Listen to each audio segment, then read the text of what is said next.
Today you're going to hear the story of Where the Wild Things Are by Maurice, Sendak. And I want you to help me. I want us all to be wild things. And every time the wild things roar, I want you to roar. And every time the wild things gnash their teeth, I want you to gnash your teeth. And every time the wild things roll back their eyes and show their claws, I want you to show your claws. Think you can do that with me? Excellent. The night Max wore his wolf suit and made mischief of one kind and another, his mother called him Wild Thing, and Max said, "I'll eat you up!" And so he was sent to bed without eating anything.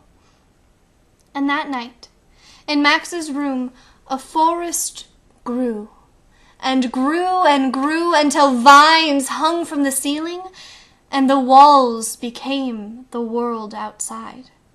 And a ocean rushed by with a private boat for Max.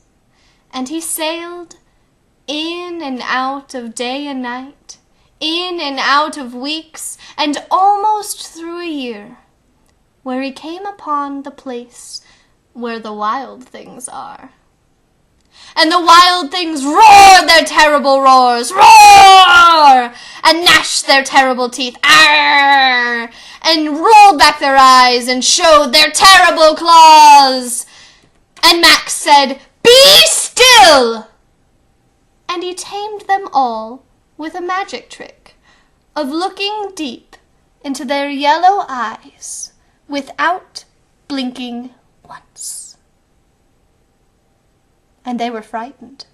And they called him the most wild thing of all. And they made him king of all the wild things. "Now, let the rumpus start," Max said. And the wild things got up and danced and swung from vines and made mischief of one kind and another. "Now stop," Max said. And the wild things stopped. And he sent them all to bed without their supper. And now Max, king of all the wild things, was lonely.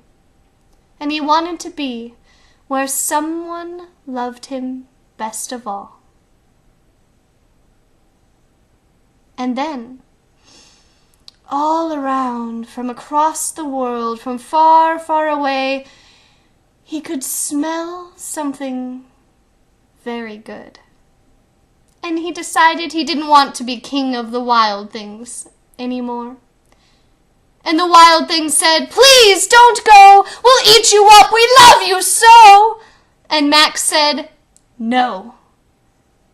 And the wild things, they roared their terrible roars, roar, and gnashed their terrible teeth, arr, and rolled back their eyes and showed their terrible claws, arr.